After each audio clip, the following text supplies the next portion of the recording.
Bonsoir à toutes et à tous. Nous sommes jeudi 19 septembre et nous allons reprendre l'enseignement sur l'initiation à cette nouvelle création qu'est l'homme nouveau. Et nous allons aller aussi directement lire ce visuel qui nous parle du fait que Paul décrit ce qui s'est accompli dans le nouveau baptême. Et vous allez voir que ce verset est très intéressant d'Éphésiens chapitre 5, versets 25-27.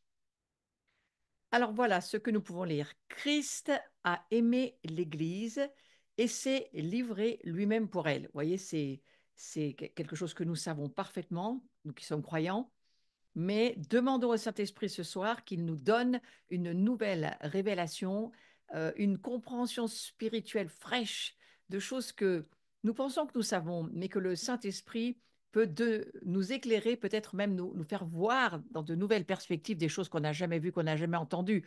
Donc ce soir, c'est vraiment ma prière pour chacun d'entre nous, que nous puissions nous laisser être transformés, changés, afin de revêtir, hein, c'est ce passage dans lequel nous sommes depuis longtemps maintenant, sur cette initiation à la nouvelle création, c'est cette importante transformation de nos vies pour que nous puissions ressembler à Christ. C'est le but, c'est que nous soyons comme le Christ, de non pas seulement sa nature, mais aussi de son caractère et de tout ce qu'il est. Donc voilà, bien sûr que... alors allons lire ce verset ensemble. Voilà. Alors, je vous lis tout le verset. Vous en avez juste une petite partie. Moi, je suis sur ce verset qui dit ceci. Christ a aimé l'Église et s'est livré lui-même pour elle, verset 26, afin de la sanctifier par la parole, après l'avoir purifiée par le baptême d'eau. Vous voyez, c'est une partie que vous pouvez relire sur le visuel, afin de faire paraître devant lui cette Église glorieuse, sans tache ni ride, ni rien de semblable, mais sainte et irrépréhensible. Un verset extraordinaire quand on y pense, parce que au fond, Christ se donne, il y a une restauration qui nous est promise là, totale, complète, il se livre totalement pour nous, corps, âme, esprit, et il sait qu'il va le faire parce que ça va nous sanctifier. C'est la parole de Dieu qui va nous sanctifier, mais aussi, pas seulement la parole de Dieu, mais le baptême. Et vous voyez, ce baptême d'eau est extrêmement important parce il nous fait rentrer dans cette nouvelle création que nous sommes. On n'a pas toujours l'habitude de considérer le baptême de cette manière-là, mais la parole de Dieu, c'est ce qu'elle nous dit. Au travers du baptême que nous demandons et que nous vivons, nous vivons c'est un acte prophétique très puissant et nous vivons un mystère parce que au fond, cette eau qui représente la parole, elle nous lave, elle nous purifie, elle nous transforme et elle fait de nous, lorsque nous en sortons, non seulement une personne ressuscitée, mais une personne qui n'a plus du tout la nature qu'elle avait avant de se faire baptiser. Voyez, donc, c'est pour cela après l'avoir purifié par le baptême d'eau, le baptême d'eau, c'est une purification. Si vous allez en Israël, vous pourriez peut-être avoir l'occasion de visiter euh, la façon dont ça se passait à l'époque du Christ. Et il y avait ces fameux mikvés, ces endroits où on venait se laver, se purifier. Et c'est facile pour nous de faire le rapprochement en voyant l'eau comme étant la parole de Dieu qui nous lave et qui nous transforme et qui va nous permettre de paraître devant lui.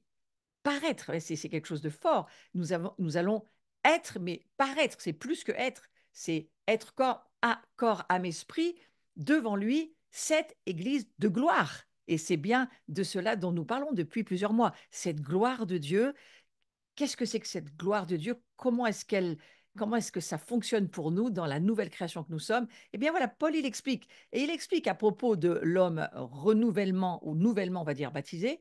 En cela, vous l'étiez, on peut revoir le visuel, en cela, vous l'étiez bien quelques-uns, hein, et on pourrait dire entre parenthèses coupables des pires péchés, mais vous vous êtes lavés. Et cette notion de se laver est extrêmement importante.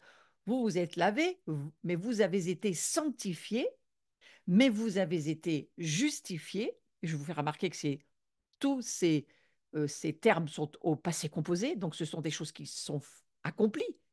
Et c'est Christ qu'il a fait pour nous sur la croix. Donc vous vous êtes lavés, vous avez été sanctifiés, vous avez été justifiés par le nom du Seigneur Jésus-Christ et par l'Esprit de notre Dieu. Ça, c'est 1 Corinthiens 6, 11. Vous l'avez sur le visuel. Donc, restons un moment sur ce verset et laissons cette parole, c'est la parole de Dieu, elle est puissante, c'est une épée tranchante, elle tranche entre l'âme et l'esprit, entre la jointure et les moelles, tout ce qui est au fond de nous et qui a besoin d'être transformé, parfois émondé, parfois séparé, eh bien, c'est ce que fait la parole de Dieu. Donc, on peut voir que elle nous lave, mais elle nous sanctifie, elle nous transforme, elle nous change. Et lorsque Paul parle de l'Église nouvelle et spirituelle de la nouvelle alliance, il a en vue l'homme nouveau, né du baptême. C'est bien de cela dont il est question. Donc, nous sommes, c'est un verbe fort, nous sommes cette Église nouvelle que le Christ s'est présenté à lui-même. Vous voyez, lui-même, il a pris l'Église sur lui et il a ramené des profondeurs du péché et de la mort et il lui a conféré sa nouvelle forme humaine. Alors, j'ai essayé de vous amener un visuel qui va synthétiser cette pensée. C'est un petit peu comme ça que moi je l'ai vu. Vous pourriez le voir autrement.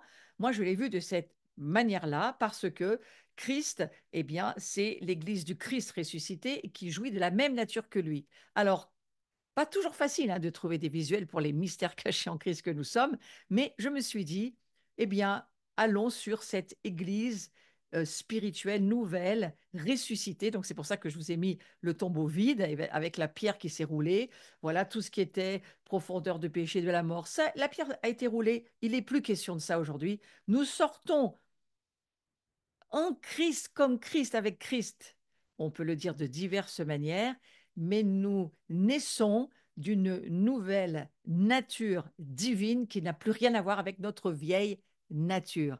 Maintenant, notre chair va avoir à incorporer ce Dieu Tout-Puissant. C'est un mystère étonnant.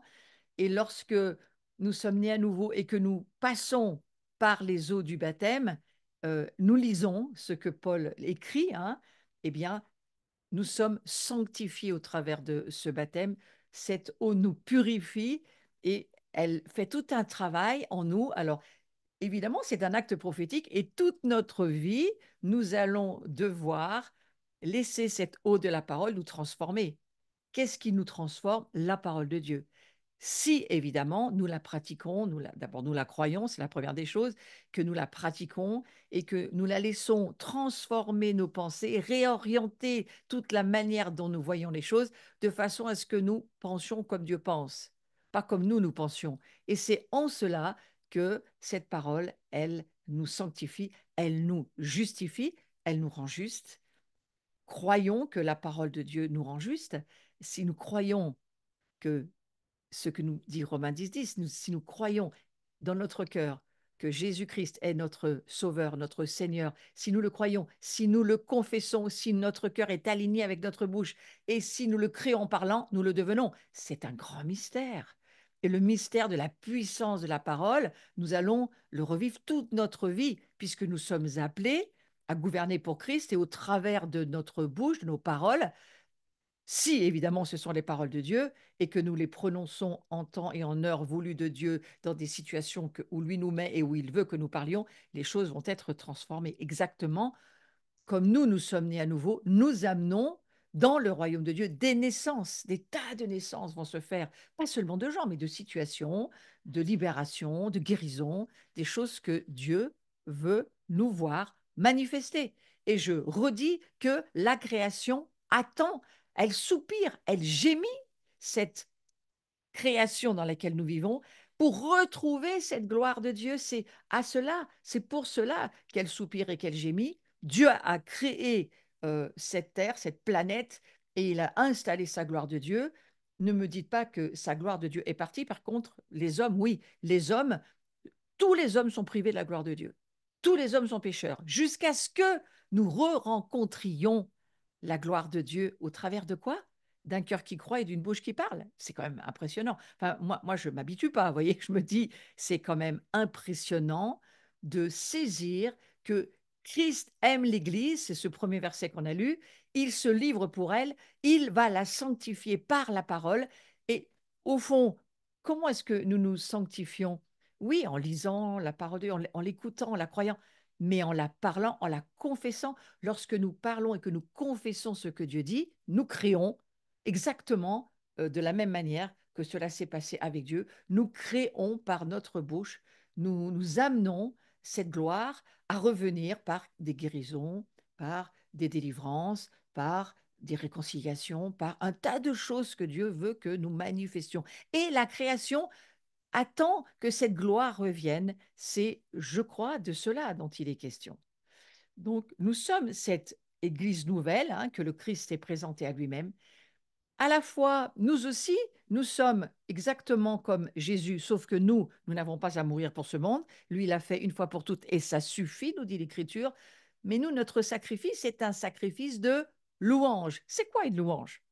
Eh bien, une louange, c'est le fait de parler, de créer au travers de sons, au travers de chants, des hymnes, des paroles, des cantiques, ouais, c'est ce que nous dit l'Écriture, voilà, en déclarant, en proclamant, en parlant la parole, nous amenons la gloire à revenir, c'est ce qu'il se passe. Et qu'en fait, ce sacrifice de louange fait que Dieu vient siéger au milieu de ce sacrifice de louange.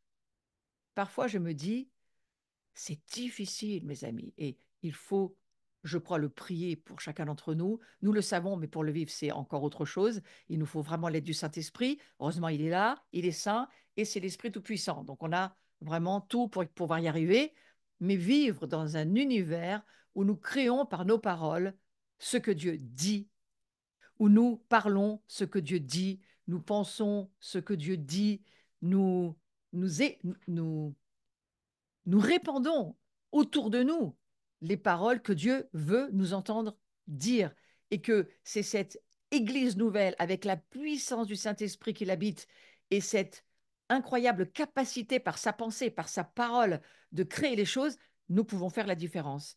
Et je vous encourage à y réfléchir. Pesez ce que vous dites chaque jour. Regardez ce que vous créez autour de vous. Regardez ce qui vous préoccupe. Regardez ce à quoi vous êtes attaché. Mais évidemment, vous êtes au travail. Tout le monde travaille, hein, c'est clair. Mais je ne parle pas seulement de ça, bien que j'en parle quand même, mais lorsque vous vous levez, vous commencez votre journée, lorsque vous avez du temps pour vous, euh, quelle que soit votre vie, qu'est-ce que nous disons dans une journée? Qu'est-ce que nous partageons avec les autres? Qu'est-ce que nous parlons pour que le royaume se manifeste autour de nous? Et moi, je voudrais nous encourager. Je ne veux pas regarder tout ce qui ne va pas, ça ne m'intéresse pas trop. Je veux regarder à ce que Dieu dit qui fonctionne et qu'il faut absolument arriver à vivre. Et cet homme nouveau, cette Église nouvelle, cette puissance de la résurrection, je crois que c'est ce que le Seigneur essaye de nous dire. Maintenant, la création, elle attend, elle soupire à ce que cette gloire revienne. Et nous sommes responsables de voir la gloire de Dieu revenir. Alors, ce que nous allons dire, c'est ce que nous pensons. Qu'est-ce que nous pensons? Nous pensons à quoi? Est-ce que nous pensons que, eh bien voilà, nous sommes lavés, sanctifiés, justifiés, et que Christ fait de nous des créatures que personne ne connaît à part nous par le mystère révélé par le Saint-Esprit, et que le monde autour de nous a besoin de voir, d'entendre, et peut-être oui, de profiter de ce que le Seigneur va nous permettre de dire pour que les choses autour de nous change. Alors ça peut prendre du temps et c'est parfois évidemment, il faut une grande persévérance hein, pour que puisse voir les choses se transformer. Mais déjà commencer par nous. Déjà nous dire. C'est pour ça que je prends du temps sur ce cours. C'est un enseignement hein, où je mélange des tas de choses et où je vais voilà, le Saint-Esprit me montre d'aller, mais toujours cette parole de Dieu qui m'inspire et ces lectures aussi, ces choses que je traverse dans la semaine. Mais cette réalité du corps du Christ. Nous sommes la réalité invisible du corps du Messie. C'est ce que j'aimerais qu'on puisse considérer ce soir. Nous sommes la maison de Dieu. Nous sommes son habitation, son tabernacle, son église, appelez-le comme vous voulez. Nous sommes un endroit qui s'est choisi. Voilà, j'ai compliqué aussi de trouver un visuel. J'en ai cherché des visuels. Et celui-ci m'a inspiré parce que ça peut nous aider à nous dire, au travers de la croix, le visuel nous le dit, c'est impossible de pouvoir entrer dans ces mystères cachés en Christ que nous sommes et que nous cherchons parce que nous cherchons aussi, pas seulement qui nous sommes, mais ces réalités qui sont dans les cieux, cette maison que nous sommes, mais à la fois la maison de Dieu où nous sommes appelés à vivre aussi, et ce sont des réalités qu'il faut chercher. Et en fait, cette réalité du corps de Christ. Alors, l'Église qui devient le corps du Messie. Alors, Paul va le dire à plusieurs reprises, que l'Église est le corps du Christ. Regardez ce verset intéressant. Vous êtes tous fils de Dieu par la foi en Jésus-Christ. La foi, très, très, très important de considérer ce mot, la foi. Vous êtes tous fils et filles, hein, c'est la même chose, de Dieu par la foi. La foi, vous vous souvenez, c'est cette capacité de la nouvelle création que nous sommes. Nous avons tous une mesure de foi, nous avons tous cette foi de Christ en nous, et c'est cette foi, elle vient de quoi? De la parole de Dieu. Donc plus nous serons attachés à entendre, à écouter, à croire, à pratiquer, à penser, à déclarer la parole de Dieu, plus la foi va grandir et va se muscler. Et alors que nous sommes tous fils et filles de Dieu par la foi, parce que nous le croyons, c'est ce que la parole de Dieu dit, Jésus va mourir pour que nous puissions découvrir que nous avons un Père, que nous sommes une famille, que nous appartenons à son domaine des cieux, c'est devenu notre maison, et qu'il faut apprendre à y vivre par l'adoration, par le temps passé avec lui dans la parole, par les temps de communion que nous avons avec la triunité, la Trinité, appelez-la comme vous voulez, le Père, le Fils, l'Esprit Saint, mais pas seulement, aussi avec le corps que nous sommes. J'ai besoin du visuel, remets-le-moi s'il te plaît, et vous allez voir ce verset impressionnant qui nous dit ceci. Vous tous qui avez été baptisés en Christ. Qu'est-ce qui nous fait on va dire, ce un que nous sommes? C'est notre baptême. Il y a un seul baptême. Un seul baptême alors que nous sommes baptisés en Christ. C'est pourquoi cet homme nouveau, il faut voir l'importance du baptême, et ça fait un moment que j'en parle et je vais continuer à en parler. Mais là, nous avons été, hein, c'est au passé composé pour la plupart d'entre nous, si vous n'avez jamais été baptisé et que vous écoutez ce cours, faites-vous baptiser. Pourquoi? Tout simplement parce que c'est un protocole, c'est un modèle que Jésus nous demande de suivre, et il faut juste prendre le modèle qui est Christ et faire la même chose qu'il a fait, parce que c'est pour ça qu'il s'est fait baptiser. Il n'en avait pas besoin, mais il nous montre un protocole, et ce protocole ouvre un univers de mystère et de transformation. Donc vous tous qui avez été baptisés en Christ, vous êtes revêtus de Christ. Donc c'est ce revêtement que nous confère ce baptême, c'est ce qu'il fait ce baptême, c'est sa nouvelle forme humaine. Donc je vous parlais de la maison de Dieu que nous sommes, mais le Père, le Fils et l'Esprit Saint, donc ils sont d'accord sur cette idée que en fait, ce baptême, il nous confère par ce mystère cette nouvelle forme humaine remplie du Dieu Tout-Puissant. L'Église est le corps du Christ, du Messie. Et il n'a qu'un seul corps, et il n'y a qu'un seul baptême, et il n'y a qu'une seule Église.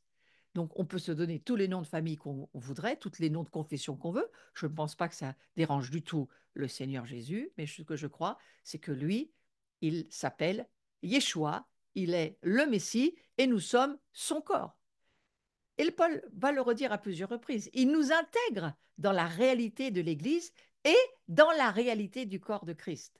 Donc, la relation entre l'Église et le corps, eh bien, ça relève avec évidence du baptême, avec ce que nous venons de lire. C'est une évidence. Vous tous, en effet, qui avez été baptisés dans le Christ, vous avez revêtu Christ. Voyez, lorsque vous vous êtes fait baptiser, voyez ce revêtement qui vous emmène à la fois dans sa mort, hein, nous nous identifions à sa mort, nous mourons à notre vieille nature, nous l'échangeons, la croix est un échange, et nous échangeons notre vieille nature. Je parle de la nature du vieil homme, de la vieille femme. Si vous avez quelques difficultés entre la nature et la chair, il y a beaucoup d'enseignements sur ma chaîne. Allez les réécouter, vous allez les trouver. Tout est bien rangé dans les playlists. Et vous pouvez retrouver la différence entre la chair et l'esprit, la différence entre les deux natures. Moi, je ne veux pas y revenir parce que ça fait des années que je suis dessus. Mais je voudrais avancer, avancer pour que nous puissions vraiment voir que par notre baptême, nous nous identifions à la mort, mais pas seulement, pardon des péchés, mais pas seulement, ça c'est juste la porte d'entrée. Nous ressuscitons et nous sommes revêtus de cet homme nouveau dont je parle depuis plusieurs semaines, pour pas dire plusieurs mois maintenant, et franchement, c'est impressionnant ce que le Père a prévu pour notre restauration.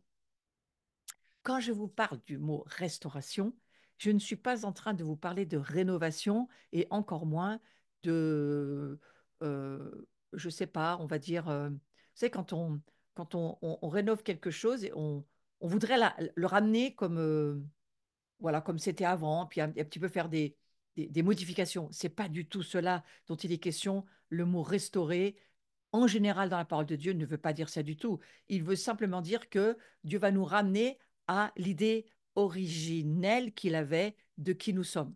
Donc, il nous ramène au prototype de Jésus-Christ et il veut nous voir devenir et être à sa ressemblance.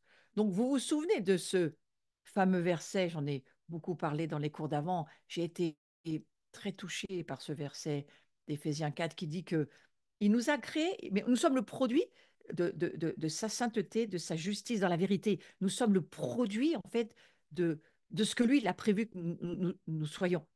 Nous sommes créés comme Christ.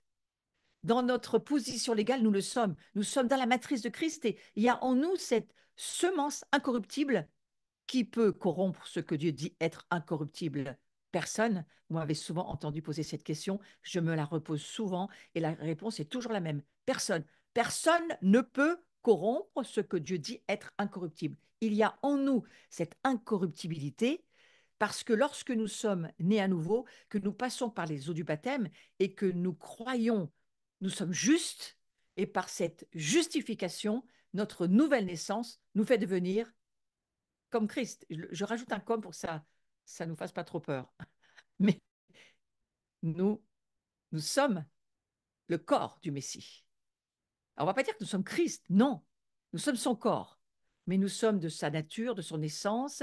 Nous avons, par notre justification, l'Hébreu va jusqu'à dire que nous sommes même du même caractère qu'il a.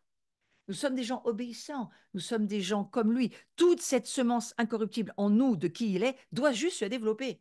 Mais nous le sommes déjà. Donc, c'est pour cela que c'est en un seul esprit que nous avons tous été baptisés pour ne former qu'un seul corps. Ça, c'est 1 Corinthiens, chapitre 12, verset 13. Nous pouvons avoir parfois le cerveau un peu fatigué, mais notre foi dit oui, amen, oui, Seigneur, je crois, oui. Parfois, il faut laisser nos raisonnements, nos pensées humaines et charnelles limitées pour laisser une espèce de, ben oui, un baptême, hein, un baptême se faire en nous qui va noyer toutes nos limitations humaines pour nous propulser dans le céleste, dans le surnaturel, dans le au-delà de moi, au-delà de mon humanité, au-delà de mon incarnation charnelle. Je suis un être spirituel. Et mon esprit, je dois découvrir qui je suis dans le Messie. C'est notre recherche, hein. Et je le dis aussi pour ceux qui nous rejoignent. Il y a des personnes qui nous rejoignent, il y a des nouvelles personnes. Vous, peut-être c'est un petit peu nouveau pour vous ou pas du tout, tant mieux. Mais je vais continuer sur ce sujet. Donc, au baptême, chaque fidèle revêt personnellement le Christ. Donc, nous devons nous voir. Et la foi, elle voit. Donc, je prie que nos yeux de la foi que nous avons puisse voir ce que nous sommes en train de lire. C'est un verset très connu, mais demandons plus, demandons plus haut, plus large, plus profond. Ne nous contentons pas d'entendre parler d'un verset ou de penser le cerner. Qui peut cerner les profondeurs de Dieu? Il nous faut le Saint-Esprit. Donc ce soir, c'est ce que nous lui demandons. Et demandons-lui de nous amener dans au-delà de ce que nous, euh, notre on va dire, notre âme humaine peut comprendre, mais maintenant, nous ne sommes plus une âme humaine. Nous sommes un esprit vivifié. Et donc, l'esprit que nous sommes crie non seulement Abba Père, mais je veux plus, je veux voir, je veux aller, j'ai soif, j'ai faim. Qui es-tu? Qui suis-je? Qu'est-ce que tu nous dis dans ton royaume? Alors, on va reprendre le visuel, voilà, et on va le lire. J'ai été crucifié avec Christ. Ce n'est plus moi qui vis. Voyez vraiment cela? Ce n'est plus moi qui vis. C'est Christ qui vit en moi. C'est un terme très fort, hein. Il vit. C'est-à-dire que la vie ou la mort. Si c'est mon moi qui est mort, c'est plus mon moi qui doit vivre, c'est plus mon âme, l'âme vivante que j'étais, mais c'est maintenant l'esprit de Christ en moi qui vit. Et c'est ce que Paul voit par la foi. Il dit c'est Christ qui vit en moi. Et ce que je vis maintenant, Dans mon corps, oui, il n'est pas en train de dire, bah, je vivrai ça quand Jésus va revenir, je serai voilà, là, je sais que je vais lui ressembler, ça va aller, on va se comprendre. Aujourd'hui, c'est un peu compliqué. Non, c'est pas ce qu'il dit. Non, non, il dit, ce que je vis maintenant, c'est maintenant qu'il le vit. Dans mon corps, je le vis dans la foi au Fils de Dieu. Il voit par la foi les réalités invisibles qu'il est comme étant plus vraies que les visibles. Je vous le redis, il voit par la foi les réalités invisibles qu'il est. Nous sommes une création invisible, frères et sœurs, très visible pour les démons en tous les cas et pour les anges, et très visible pour Dieu. Mais pour ce monde qui ne voit rien, évidemment qu'ils ne peuvent pas le voir. Pour cela, il faut des yeux de l'esprit. Mais voilà ce que dit Paul. Dit, je le vis dans la foi au Fils de Dieu, qui m'a aimé, qui s'est donné lui-même pour moi. Jésus, Christ s'est donné pour que ce soit cet être spirituel que nous devenons, cet homme nouveau que nous devenons, qui commence à vivre et à grandir. Et la parole de Dieu nous dit, nous naissons bébés, semences incorruptibles, mais toute notre vie, nous avons besoin de grandir, de passer du jeune homme à la jeune femme spirituelle, au père et à la mère, et ensuite à la maturité. Maturité, en termes hébreux, ça veut dire perfection. La perfection pour Dieu, c'est la maturité. Les pensées de Dieu ne sont pas les nôtres. Mais contrairement à ce que certains pensent en disant oui, mais elles sont impénétrables, on ne les comprendra jamais, archi faux, archi faux. Je crois que Dieu nous crée pour qu'on entende sa voix et que par la foi, on puisse voir de plus en plus ce qu'il dit, qui nous sommes, ce que nous avons à faire, voir de plus en plus notre appel, voir le corps de Christ que nous sommes. Moi, je vois de plus en plus des choses que je ne voyais pas avant. Je vois de mieux en mieux. Moi, j'ai une myopie qui disparaît totalement. Je prie que notre myopie spirituelle disparaisse. Dans le monde de l'esprit, il n'y a pas de myopie. Et on doit pouvoir voir. Mais il faut chercher, hein. Il faut chercher pour cela. Et on est bien content que notre corps charnel ne va pas durer parce que notre corps spirituel n'aura plus besoin de lunettes. Alléluia, c'est une bonne nouvelle en tous les cas pour ce soir. Voilà. Donc, moi, moi, c'est l'homme nouveau. Regardez ce visuel magnifique. Moi, c'est le Christ. J'aimerais tellement que ce soir, ça puisse nous pénétrer, nous transformer, faire de nous quelque chose. On ne ressort jamais d'un enseignement d'une heure comme ça en mangeant, en méditant, en demandant au Saint-Esprit de nous éclairer sur la parole de Dieu. On ressort jamais les mêmes. Et voyez, ce moi, ce nouveau moi, pas le moi, l'ancien qui doit mourir, on va dire la vieille nature, l'ego de l'âme qui a vraiment besoin de renoncer à lui-même. Non, là, le moi, c'est l'homme nouveau. Ce n'est plus moi qui vis, mais Christ. Christ, ben, c'est mon nouveau moi. Hein. C'est ce Christ-là, et ben, c'est le moi que je suis en Christ. Mais sans Christ, impossible. Et c'est justement ce moi qui est cet homme nouveau. Et les chrétiens sont par conséquent une création nouvelle qui jouit d'un moi unique. Nous sommes le Christ. Vivre, c'est Christ. Pour moi, vivre, c'est Christ. Christ vit en nous. Et on a une part, chacun une part, parce que c'est ensemble que nous sommes le Christ. On ne peut pas être le Christ seul. Lisez tous les épîtres de Paul, c'est tellement clair. Hein. Et d'ailleurs, Paul ne va jamais parler au singulier en parlant de l'Église. C'est toujours nous. Nous sommes assis. Nous, c'est nous en Christ. Nous, c'est jamais je. Et nous sommes le temple du Saint-Esprit. C'est jamais je. Nous le sommes ensemble. Dieu a prévu que nous soyons son corps.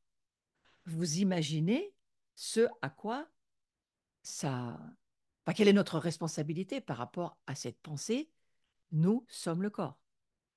Vous imaginez l'importance de ce fruit de l'esprit, toujours au singulier en général. Il faut produire, dans Jean 15, produire du fruit de notre communion avec Dieu, de notre communion avec les autres, produire du fruit. J'en ai beaucoup parlé dans les cours précédents. Revenez à tous ces enseignements sur demeurer en Christ, Christ demeure en moi, cette nouvelle vie que nous sommes qui doit produire du fruit, sans quoi l'arbre va être coupé tac, euh, à la souche. Et Dieu dit, produisez de ce fruit qui est l'amour, parce que c'est cet amour-là qui va faire qu'on sera un seul corps, un seul esprit, un seul baptême. Sans l'amour, c'est impossible. C'est l'amour. Donc, vous voyez ce travail dans cet homme nouveau où il y a des priorités qui n'ont plus rien à voir avec les priorités de ce monde, hein. Les priorités, c'est pas ce que je vais pouvoir faire pour Dieu, pour lui plaire, ou ce que je vais arriver à réussir pour que les autres me voient. Ça n'existe plus, ça. C'est aujourd'hui, c'est nous avons besoin de voir l'importance, les priorités pour Dieu, d'être le corps de son Fils, le corps du Messie, d'être l'épouse. Et nous ne pouvons l'être qu'ensemble, avec une qualité d'amour. Vous voyez, ça met certaines priorités. Et Paul, pour nous empêcher de croire que l'homme nouveau, créé à l'image du Christ, soit compris dans un sens abstrait ou métaphorique, hein, parce qu'on peut toujours dire oui, mais c'est tellement spirituel. Ouais. Ben regardez, regardez. On va voir sur ce visuel, nous sommes, et il est très clair, Paul, hein, il est très, très, très sur la terre. Nous sommes les membres de son corps, tirés de sa chair et de ses os. Au cas où on dirait oui, non, mais c'est tout spirituel, et puis de toute façon, c'est tout quelque chose qui doit être vécu dans les cieux. Pensez-y, oui, oui. Nous sommes membres de son corps. Moi, dans ma version, que j'ai pris une version amplifiée, tirés de sa chair et de ses os. Éphésiens chapitre 5, verset 30. Donc, c'est une affirmation extrêmement claire. Et Paul, il dévoile la vraie identité de cet homme nouveau, créé en nous au baptême, c'est l'élément de base de l'Église, c'est très important. Nous avons tous, je crois, à faire ce choix du baptême volontaire, engagé, à comprendre comme le Christ. Mais une fois que nous saisissons ce baptême, eh bien, nous l'avons vécu. Voilà, cette affirmation claire qui dit, nous sommes, c'est jamais je, hein, jamais. Nous sommes la maison, nous sommes les membres de son corps tirés de sa chair et de ses os. Moi, ça me parle de quelque chose. Je me dis, mais pourquoi nous faut-il être un corps de chair et des os? Alors vous allez me dire, ben, pour ce temps limité sur la terre, ben, c'est utile parce qu'il nous faut un corps.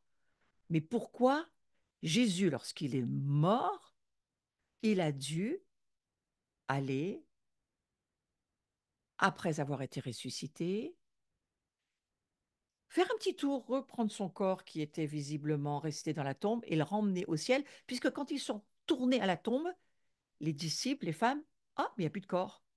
Pourquoi il a ramené son corps? Si c'était pour vivre dans les cieux comme un esprit, il n'a pas besoin d'un corps.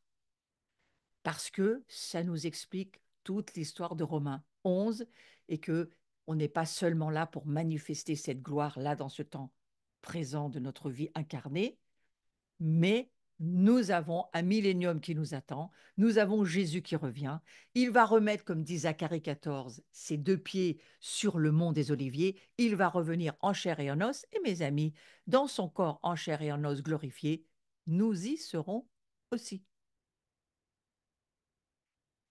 Et Israël a sa place, évidemment, parce qu'il ne revient pas, j'ai pas lu que c'était à Marseille ou que c'était euh, à New York ou que c'était à Londres.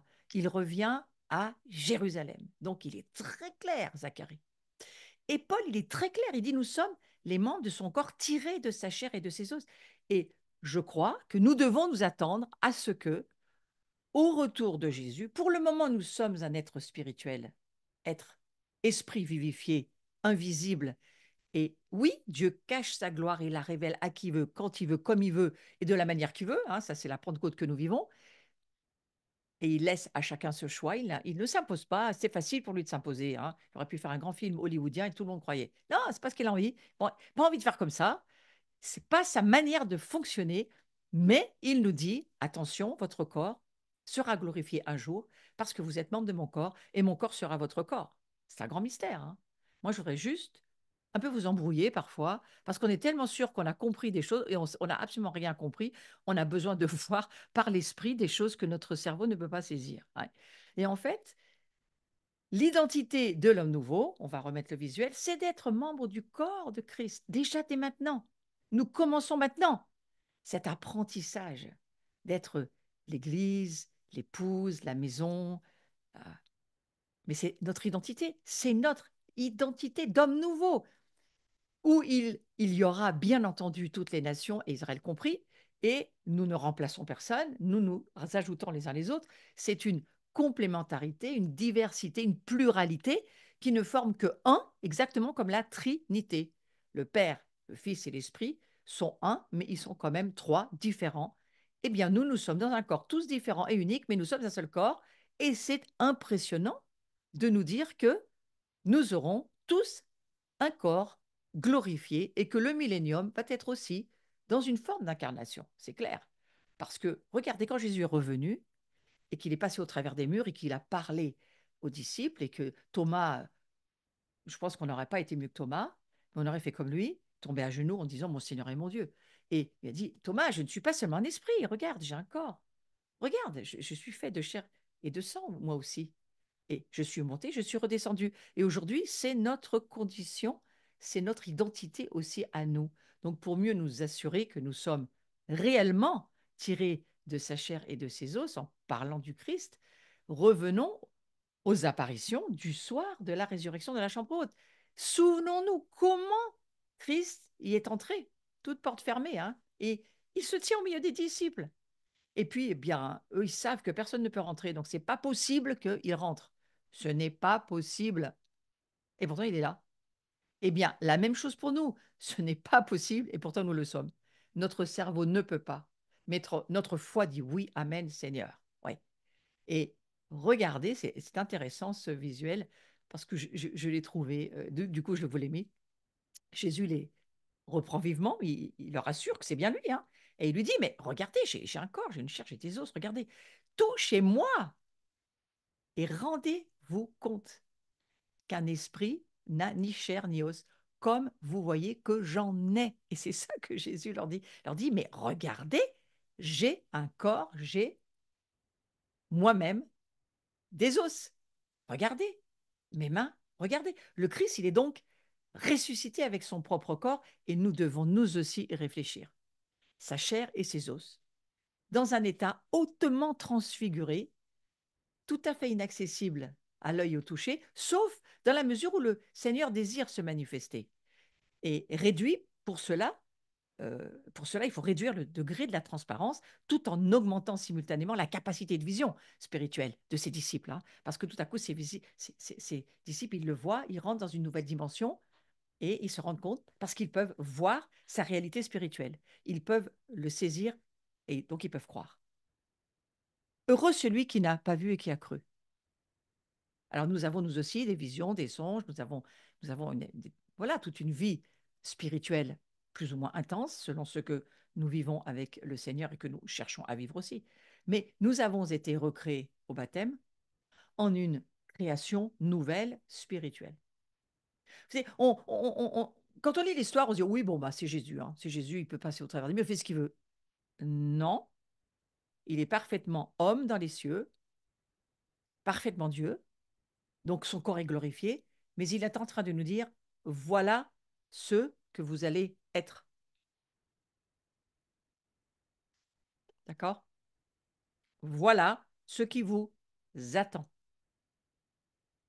Je ne viens pas, moi, faire un show hollywoodien, puis je remonte, et puis non, je viens vous montrer les réalités dans lesquelles vous devez rentrer. On ne peut pas rentrer dans quelque chose que nous ne croyons pas. Si nous ne croyons pas que nous pouvons chasser des démons, nous n'en chasserons jamais. Nous ne pouvons faire que ce que nous croyons. Si nous ne croyons pas que nous pouvons guérir au nom de Jésus les malades, nous n'en guérirons jamais. Et nous n'imposerons jamais les mains parce que nous ne pouvons pas faire des choses que nous ne croyons pas. On peut copier, faire des choses en copiant, mais si on n'a pas la révélation, ça ne donne rien. On ne peut pas amener la réconciliation si nous n'y croyons pas. Mais si nous y croyons, nous sommes justifiés en croyant et nous devenons ce que nous croyons. Donc, nous avons été recréés au baptême en une création nouvelle spirituelle, faite de chair et des os du Christ. Et ceci étant toutefois élevé à une condition glorieuse, hein, parce que Christ aujourd'hui vit dans la gloire, il a retrouvé sa gloire, hautement transfiguré, inaccessible à l'œil et au toucher. C'est pas pour ça qu'il ne faut pas y croire. Donc je crois que nous, lorsque nous montons dans les cieux et que nous adorons le Christ, nous ne nous voyons encore pas, mais nous avons un corps spirituel, pas seulement une âme, pas seulement un esprit, et nous avons besoin de laisser le Saint-Esprit nous donner beaucoup plus de révélations que ce que nous en avons. Et ce corps nouveau de l'humanité, c'est un corps réel, c'est un corps spirituel. Il relève de la vie intérieure. Il dépasse la vue et le toucher. C'est quelque chose qui nous dépasse, c'est au-delà de notre humanité. Et heureusement, mes amis. Donc, lorsque Paul dit que nous sommes les membres de son corps, tirés de sa chair et de ses os, moi, je ne peux pas lire ça puis passer comme ça à autre chose. Je me dis, waouh, ce corps de Christ tiré de sa chair et de ses os. Regardez-moi, parce que, au fond, lorsque je suis ressuscité, je vous ai emmené avec moi dans cette dimension. Et je me souviens, c'est pas cette année à Gagnères, mais c'est l'année d'avant, lorsque j'ai donné un enseignement sur la puissance de la résurrection. J'ai beaucoup travaillé à cette révélation parce que j'en avais besoin. J'avais besoin de voir au-delà de cette résurrection. Qu'est-ce qui se passe? Et au fond, tout à coup, je vois que Jésus récupère son corps. Nous, on lit ça, c'est normal. Non, il va récupérer son corps pour une raison très, très précise. C'est qu'il va remonter avec son corps. Et c'est pour ça qu'ils n'ont plus trouvé de corps dans la tombe. Et pour nous, notre corps aujourd'hui de chair, oui, il va disparaître. C'est un vase de terre, il va disparaître et on l'accepte comme ça. Mais n'empêche que certaines personnes commencent à vivre des miracles, des signes, des prodiges, des choses très, très particulières, avec des dents qui, on ne sait pas d'où elles viennent, avec euh, tout à coup, il y a des prothèses qui disparaissent, il y a des cicatrices qui disparaissent, il y a une manifestation de gloire et qui commence à se faire. Et vous savez, la France, on est peut-être les derniers arrivés à croire, mais on finira bien par y arriver à croire.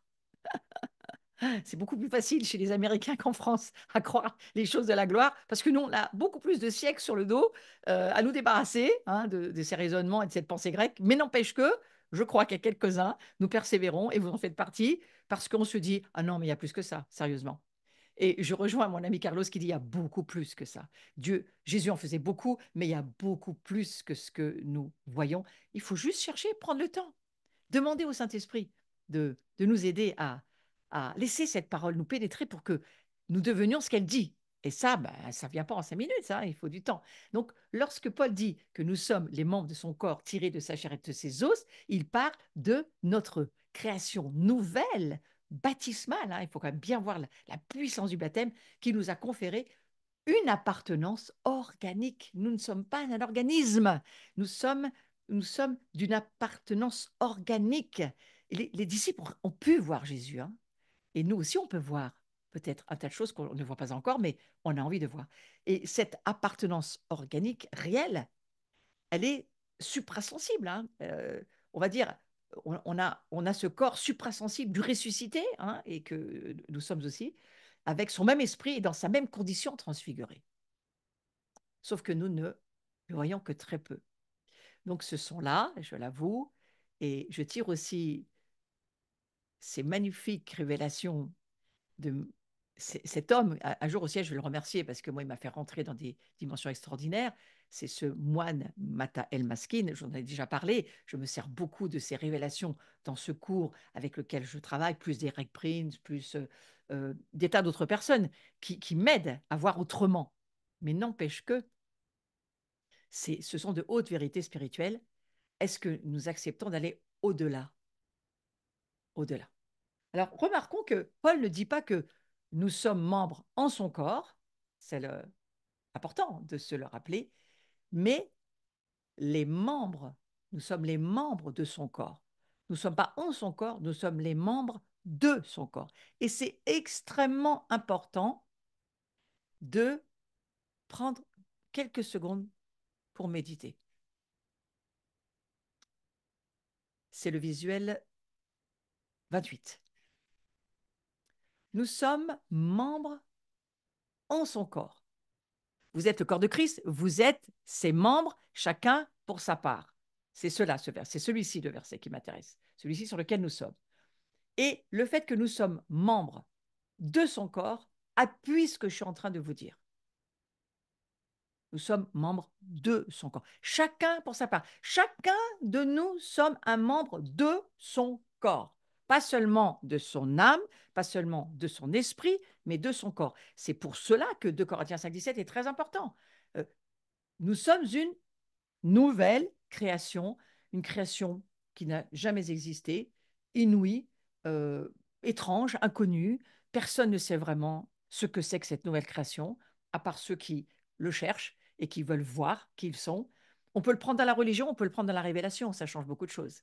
Et dans la révélation, eh bien, c'est ce corps que nous sommes. Et c'est ainsi que nous avons reçu de lui notre homme nouveau, tiré de sa chair et de ses os. Après nous avoir lavé au baptême, hein, on peut dire ça comme ça, après nous avoir sanctifiés, justifiés, on va beaucoup plus loin que ça, parce qu'en général, on s'arrête là, alors que le verset ne s'arrête pas là, après nous avoir glorifiés. Commençons à le voir pour le devenir de plus en plus. Commençons à voir que nous avons été lavés par notre baptême, que nous avons été justifiés, sanctifiés, présentés au Seigneur pour être cette Église glorieuse. Donc nous avons été glorifiés, prêtes à l'union avec l'époux. C'est pour cela que Jésus fait tout ce qu'il fait, parce qu'il est amoureux de l'épouse que nous sommes. Il est en amour avec sa maison, il est en amour avec sa famille. Il y a cette notion où Paul essaye de dire, Jean va essayer de le dire autrement, d'une manière magnifique. Jean, il est tellement amoureux de Jésus, lui. Il sait plus comment le dire. Il sait plus. Il dit, bah, alors pour les Juifs, il faut dire, bah, regardez, l'agneau, c'est ce qui remplissait toute leur vie, le sacrifice. Ils passaient leur temps à aller amener des sacrifices d'animaux et surtout des agneaux. Il essaye de dire, ben c'est lui l'agneau, quoi. C'est lui qui a tout fait. C'est lui. Il va nous faire devenir comme il est. Et il a un amour, genre, extraordinaire. Où il va essayer de nous expliquer. euh, cette notion joannique, pour nous, la France, elle est vraiment écrite pour nous. Paul, oui, moi je suis très paulinienne, hein. Paul écrit, c'est la puissance de la croix, c'est la puissance de la transformation par la croix. Mais Jean nous amène dans waouh, la relation à nous sommes membres de son amour, hein, ce corps d'amour. Donc c'est comme cela, je crois qu'il faut le saisir. Et c'est ainsi qu'il a préparé l'humanité nouvelle. Il prépare l'humanité. C'est un prototype, Jésus. Il prépare l'humanité nouvelle à être présentée à son époux céleste, comme une création spirituelle qui réjouit le cœur de Dieu. Donc, c'est cette préparation à l'humanité nouvelle, à être présentée à son époux. Alors, la nourriture de l'homme nouveau, le Christ a manifesté clairement l'existence de cette nouvelle nourriture spirituelle offerte à l'homme nouveau, créé selon Dieu. Et j'en parlais tout à l'heure de ce verset, créé selon Dieu dans la sainteté et la justice de la vérité, pour qu'il en vive et que sa vie dure éternellement. Lui, il va mourir pour que nous vivions éternellement de qui il est, pour que parce qu'il va s'offrir, pas seulement comme le sacrifice, mais comme aussi le grand souverain sacrificateur qui va parler et qui va le vivre et qui va nous le dire et qui va le manifester, qui va dire, moi je donne ma vie parce que vous allez devenir qui je suis.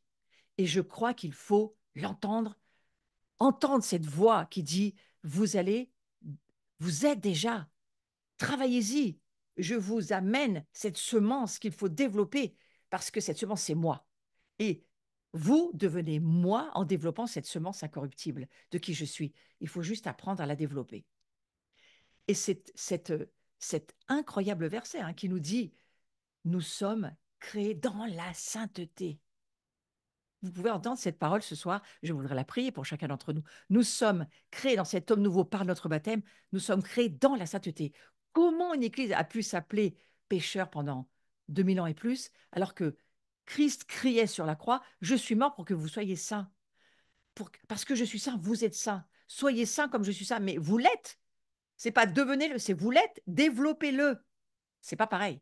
Ne faites rien pour le devenir, vous l'êtes déjà, mais développez qui je suis en vous parce que vous l'êtes vraiment.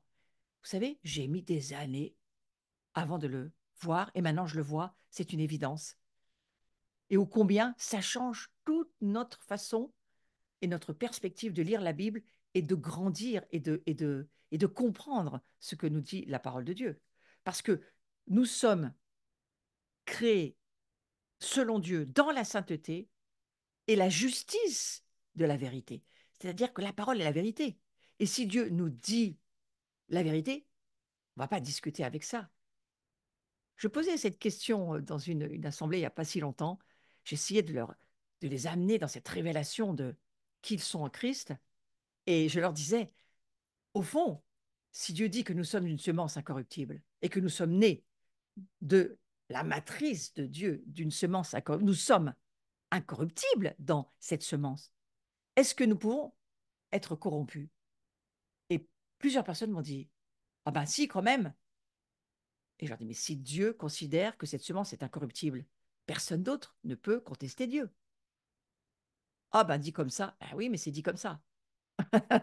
C'est dit comme ça. Il y a besoin de voir. Nous sommes créés selon Dieu. Donc la vieille nature, la vieille personne que nous étions avant la chute, avant de naître de nouveau, ou on peut le dire autrement, avant d'inviter Christ à venir vivre en nous et régénérer notre esprit, parce que c'est notre esprit qui est régénéré. La Bible est très claire, hein, notre esprit est régénéré, notre âme et notre corps, non.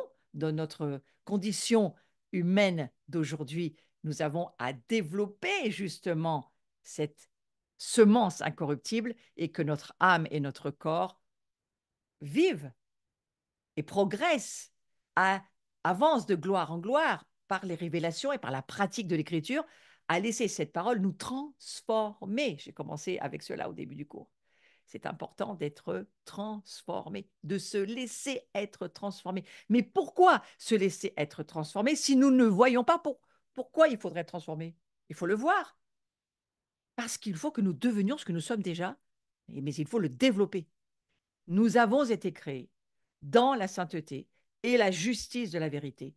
Il y a en nous ce Christ qui vit en nous par la puissance du Saint-Esprit, par la foi de ce que la parole de Dieu dit, que nous croyons et qui nous rend justes et qui nous sanctifie et et qui va jusqu'à euh, nous amener à la gloire.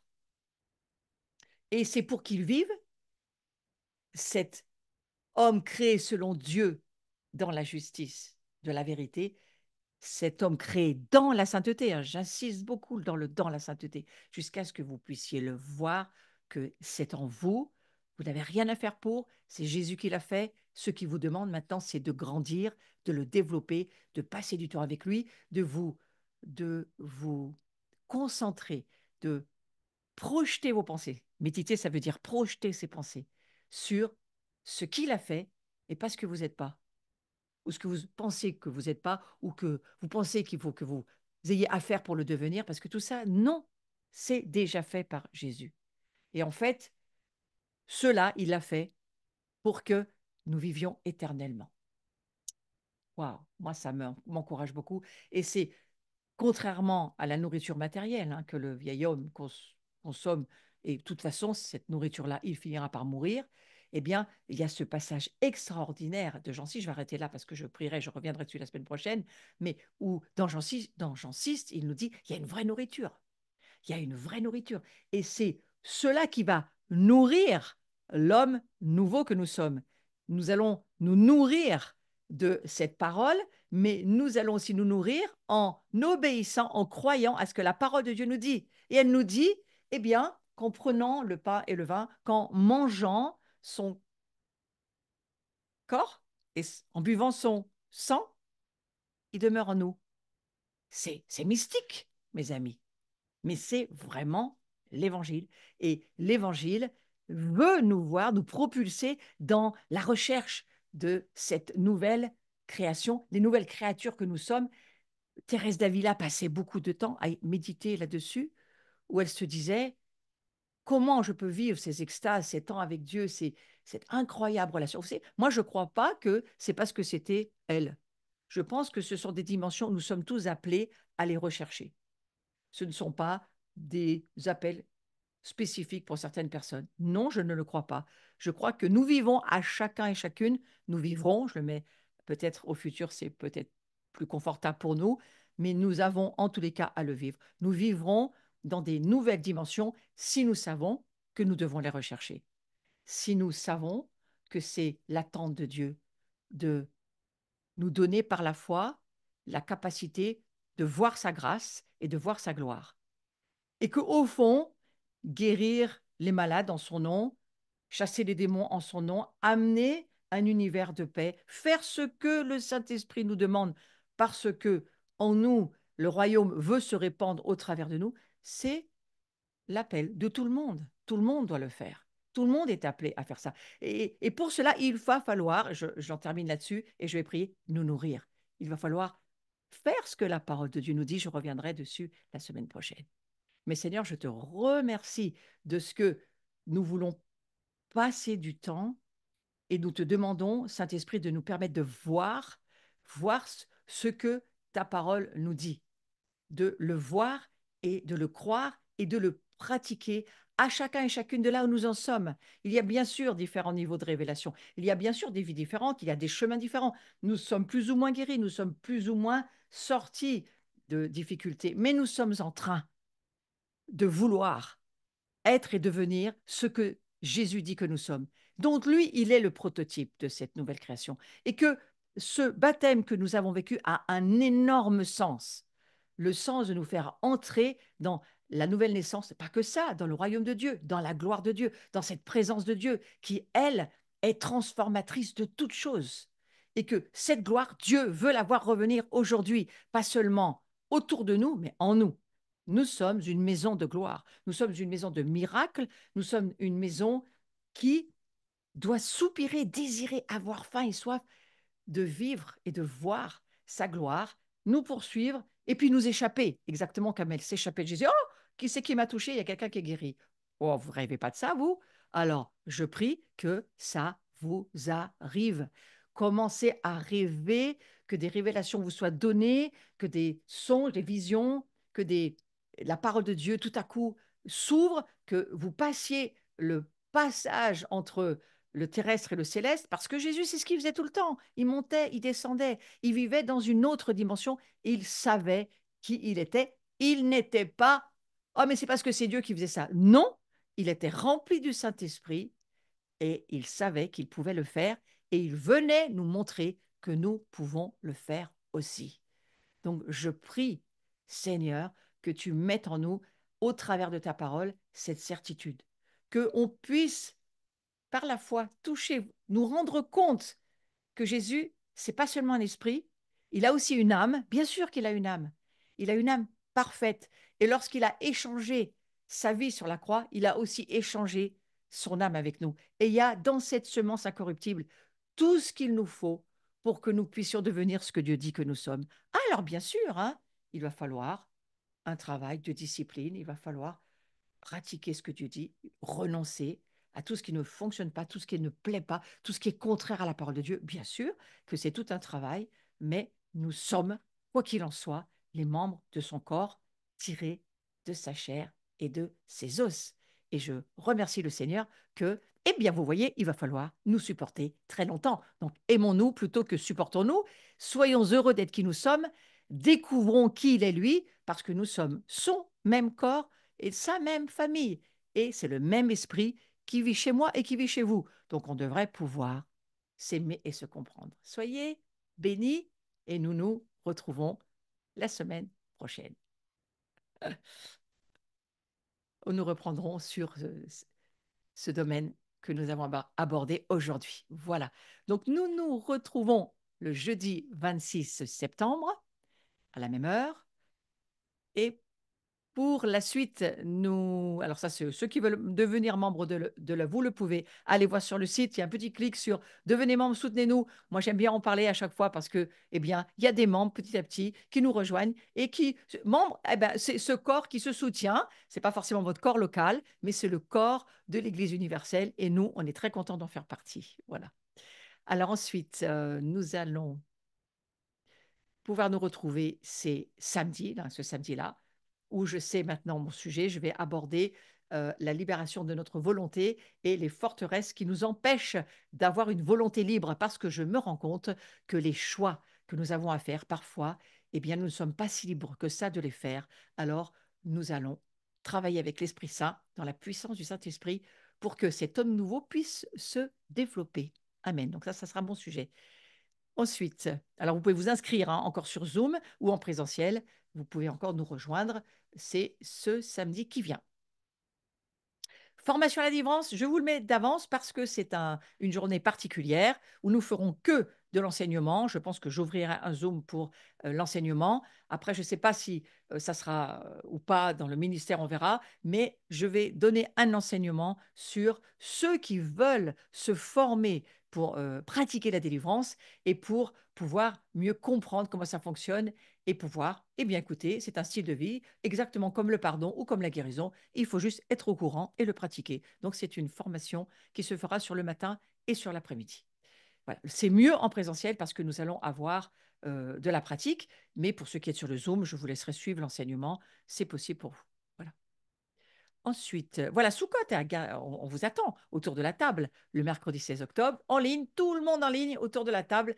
Et nous serons avec Carlos Payan, qui sera avec moi on va dire co-organisateur. Et puis ensuite, il y aura aussi David Bouillon, Marc Blancou. Nous sommes en train de préparer cette soirée parce que chaque rendez-vous, chaque fête de l'Éternel est un rendez-vous et que chaque rendez-vous est une grande bénédiction. Donc moi, je m'attends toujours au meilleur pour nous. Il y aura aussi certainement un message de Yuval Yannet, bien sûr. Voilà. Je serai à la convention Esther France du 25 au 27 octobre. Ça se passe dans le Nord, hein. Allez voir sur leur site, vous avez toutes les infos, mais nous y serons. C'est à Strasbourg, à Diemeringen, comme vous ne savez pas où c'est, moi je vous dis Strasbourg, c'est l'Alsace-Bossu, hein, et, et voilà, nous serons là-bas pour un grand temps où nous allons parler de cette gloire et de cette, ce temps dans lequel nous sommes choisis. Ça s'adresse spécialement aux femmes, hein. J'ai bien dit, il n'y a pas d'hommes dans cette rencontre, il n'y a que des femmes. Et à part les louangeurs, il n'y a pas d'hommes, c'est une conférence de femmes. Thierry est le pasteur qui couvre la conférence, mais il n'y a normalement pas de femmes. On m'a bien dit, c'est une conférence pour les femmes. Voilà.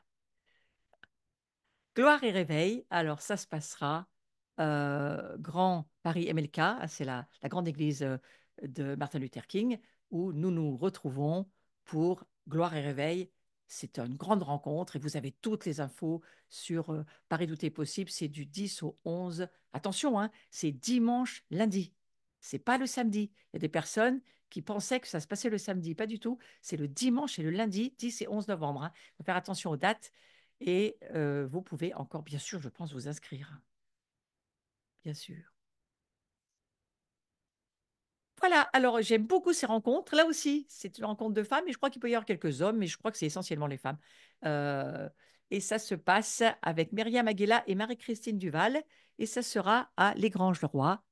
Et nous allons passer du temps ensemble pour voir ces femmes de qualité se développer et voir le Seigneur nous transformer par sa présence. Moi, c'est vraiment ça que j'aime dans ces cénacles. Ce sont en général des intercesseurs et des femmes qui sont engagées. Voilà. Alors, engagez-vous et même rejoignez Mission Femme Lève-toi. C'est super comme mouvement. Il y en a partout en France.